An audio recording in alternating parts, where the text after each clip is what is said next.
네, 논문을 쓰시는 분들이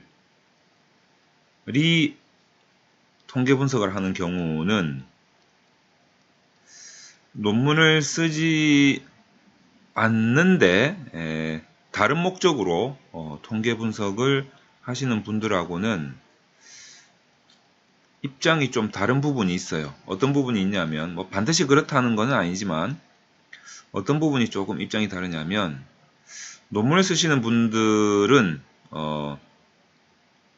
이 통계 분석을 정말 전문가 수준으로 할 수 있는 입장이 아니다라는 점이 있고, 그거보다 더 중요한 점은 제가 빨간색으로 쓸게요.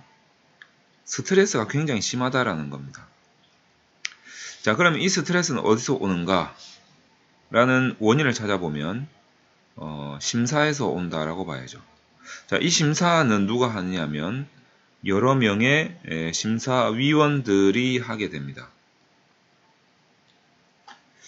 한 명이 하는 것도 아니고 한 명이 해도 지금 스트레스를 받는 판국에 여러 명들이 이제 또 뭐 심사를 하기도 하고, 그 다음에 이제 또 지도 과정이 있죠. 심사뿐만 아니라 지도 과정. 지도 과정에서도 스트레스를 많이 받아요.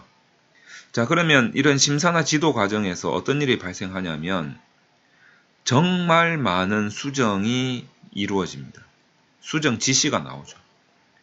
다시 말해서 논문 통계 분석을 하시는 분들은 어떤 특성을 갖고 있냐면 통계 분석을 가뜩이나 뭐 전문가 수준으로 잘 하는 것도 아닌데 하면 수정 들어오고 또 해서 다시 고쳐서 내고 또 하면 또 수정 들어오고 이것들이 계속 반복된다는 거죠. 자, 그러니까 심지어는 이제 뭐 데이터도 바뀌고 막 그래요. 그러니까 이 많은 수정을 내가 하고 싶어서 하는 게 아니라 정말 눈물을 머금고 스트레스 받으면서 이 수정을 한다라는 거죠. 그리고 논란도 많아요.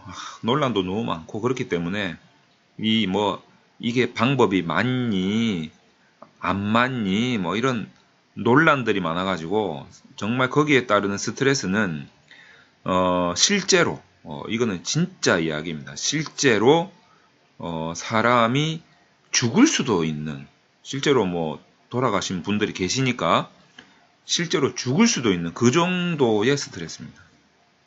자, 그렇기 때문에 우리는 이제 철저하게 제가 계속 제안드리는 것은 뭐냐면 철저하게 논문 통계 분석은 논문 통계 분석에서 이 스트레스를 줄일 수 있는, 그리고 이 수정들을 효과적으로 대처할 수 있는 그런 방안을 마련을 해서 연습을 해야 된다는 거죠.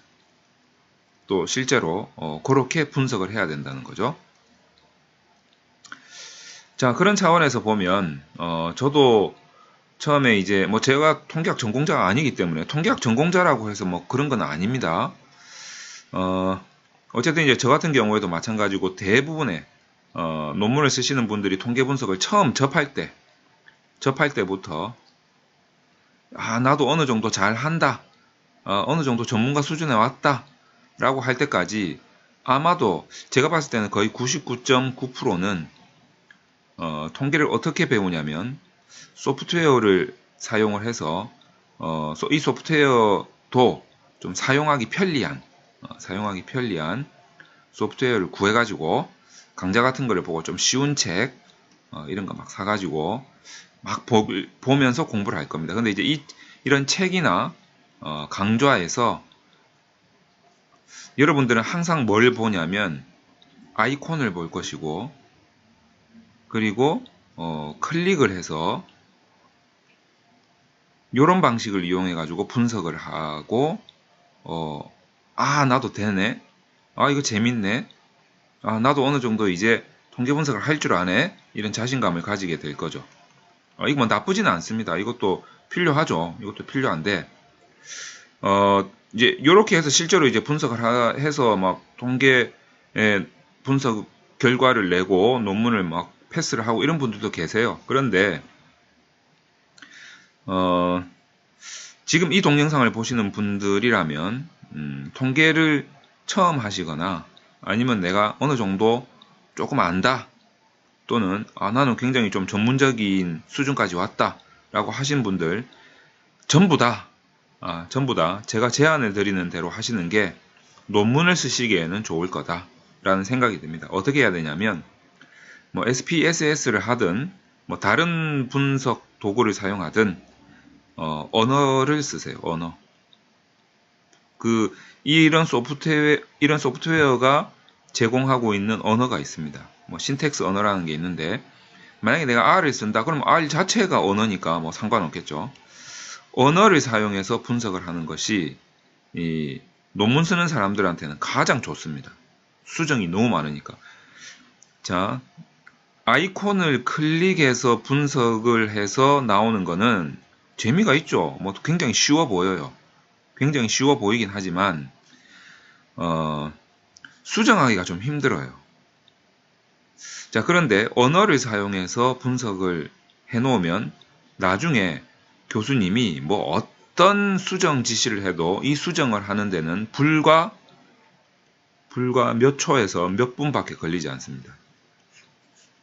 자, 그렇기 때문에 여러분들은 언어로 분석을 해야 된다라는 점을 좀 가슴 깊이 새기시면 좋겠다라는 거죠.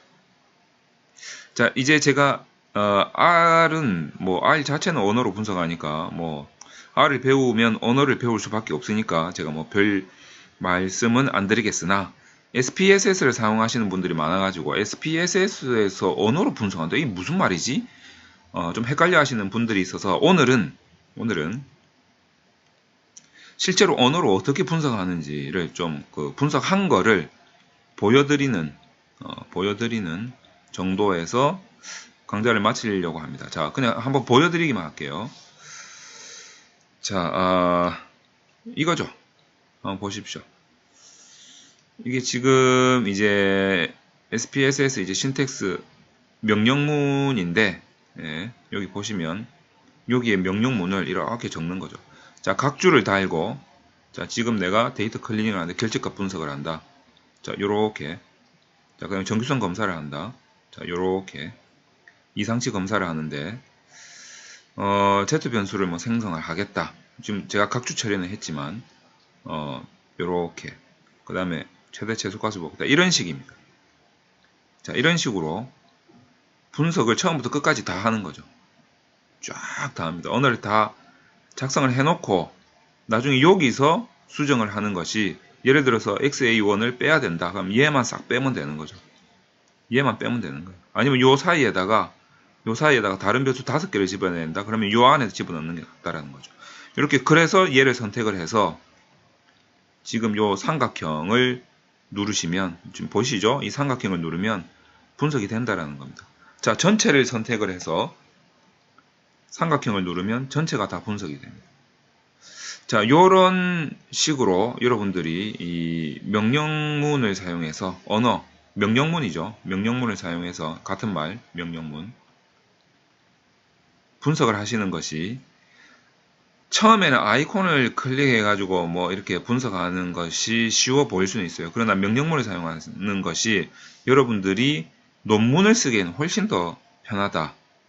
이 과정에서 일어나는 수많은 수정을 다 대처할 수 있다.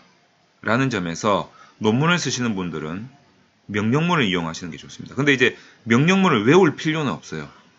외울 필요는 없고, 처음에 분석할 때 이렇게 아이콘을 클릭해서 분석을 해놓고, 아이콘을 클릭해서 분석을 하면 명령문이 위에 적혀져 있어요. 그 명령문을 복사해서 내 명령문 파일에다가 저장을 다 해놓는 거죠. 주석을 달아서. 자, 그렇게 해놓고 수정할 때 이 명령문을 사용하면 될 겁니다. 그럼 이제 명령문이 좀 눈에 익숙해져야 되겠죠. 자, 그래서 명령문을 그냥 놓치지 말고 항상 명령문을 아이콘 클릭해서 분석을 하셨다면 이 명령문을 꼭 저장을 해서 한 번씩, 두 번씩 보세요. 자, 보시면서 여러분들이 이 명령문을 눈에 좀 익히면 될 겁니다.